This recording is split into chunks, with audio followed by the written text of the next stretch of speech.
Hi everyone, welcome to channel Ruang Iptek. Bersama saya Guru Z, kita sama-sama mereview pelajaran SD, SMP, SMA, dan perguruan tinggi, tips belajar, life skills, parenting, teaching strategy, teknologi pembelajaran, teknologi mengajar, bahasa Inggris untuk SD, SMP, SMA, dan SMK, bahasa Jerman untuk SMA, bahasa Perancis untuk SMA, pengetahuan umum, dan ilmu pengetahuan dan teknologi. Baik, sebelum kita mulai review kita kali ini, saya ingatkan dulu, tolong kalian klik subscribe supaya kalian selalu mendapatkan update video-video terbaru saya. Dan juga jangan lupa klik like dan klik tanda lonceng supaya kalian mendapatkan notifikasi bahwa video-video terbaru saya sudah saya upload dan kalian sudah bisa untuk menikmati.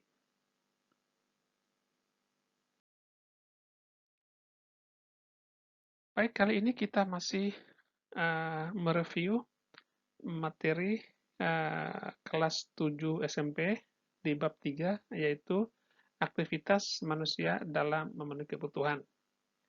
Dan kali ini kita akan mereview tentang alat pemenuhan kebutuhan menurut kelangkaannya dan cara memperolehnya.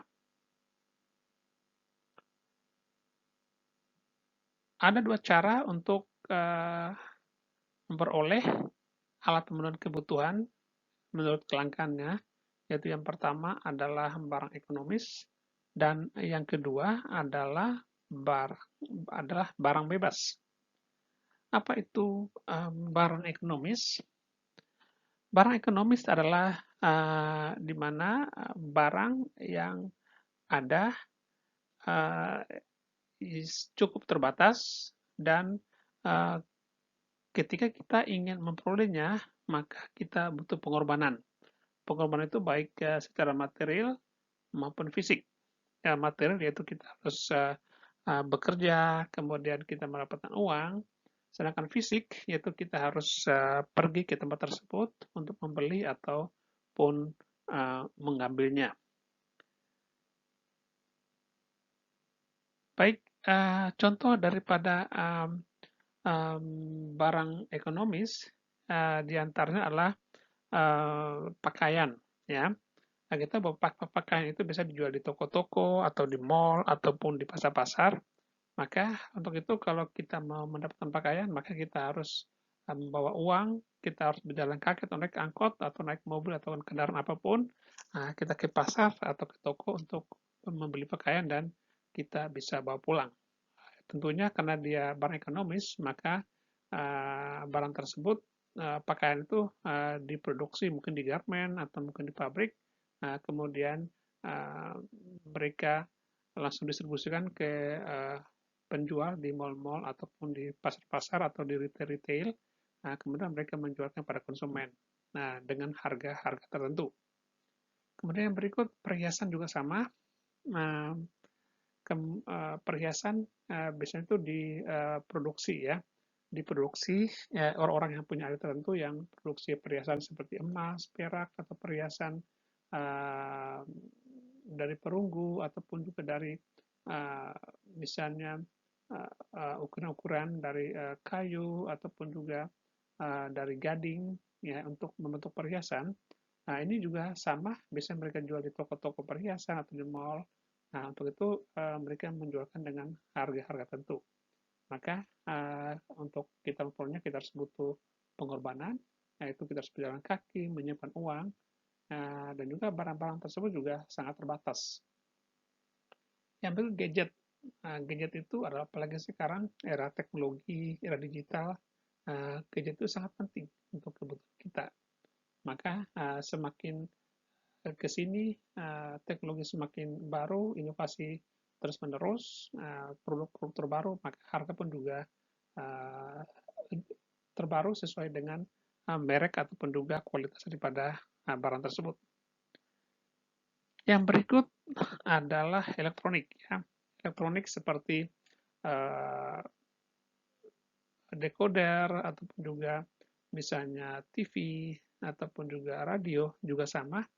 Um, barang-barang ekonomis, kemudian tas, tas juga sama ya, tas, sepatu, kemudian barang-barang yang memang sangat ekonomis, di mana setiap kita mendapatkan itu harus kita butuh pengorbanan ya. Yang terus kita siapkan uang, kita harus uh, melakukan perjalanan, baik itu jalan kaki maupun dengan menggunakan kendaraan bermotor. Yang kedua adalah barang bebas. Apa itu barang bebas? Barang bebas adalah barang yang jumlahnya banyak yang ada di sekitar kita, di mana untuk memperoleh barang tersebut tidak butuh pengorbanan. Bahkan di tempat saja kita bisa mendapatkan secara bebas.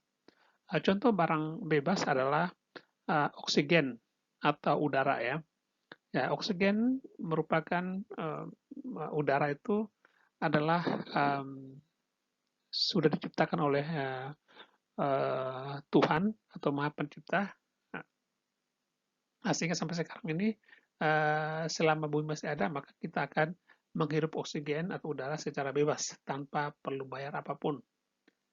Yang berikut air juga sama, itu adalah secara alamiah dan itu ada di sekitar kita. Ada di sekitar kita, di mana di kota-kota besar bisa kita mendapat air tanah ataupun juga air pam atau PDAM, sedangkan di gunung-gunung, nah itu air yang sangat bersih, sangat murni, itu mereka melakukan langsung dari pegunungan. Sementara di tempat-tempat tertentu, misalnya di Nusa Tenggara Timur, Pulau Sumba misalnya, atau daerah Timur, ataupun juga di Madura, ataupun juga di Afrika bagian Timur, itu pada masa-masa musim kemarau atau musim panas itu ada daerah-daerah tertentu sangat sulit mendapatkan sumber air. Kenapa? Karena memang faktor iklim di tempat tersebut tidak menunjang untuk mendapatkan air.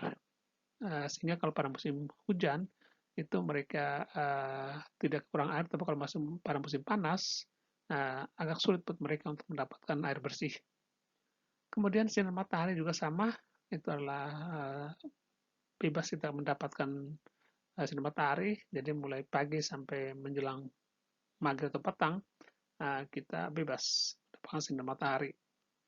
Kemudian berikut curah hujan juga sama, hujan itu juga secara bebas tanpa perlu usaha keras, dan yang terakhir angin. Angin juga sama, adalah ciptaan Allah, udara yang bergerak yang dimana setiap makhluk hidup memperoleh secara gratis tanpa ada usaha ataupun juga mengeluarkan tenaga, biaya atau waktu sama sekali.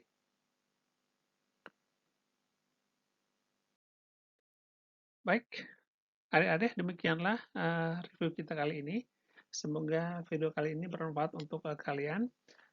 Sebelum kita selesai, saya ingatkan dulu, tolong klik subscribe supaya kalian selalu mendapatkan update untuk video-video selanjutnya. Dan jangan lupa klik like dan klik tanda lonceng supaya kalian mendapatkan notifikasi untuk video-video terbaru saya yang sudah diupload di YouTube.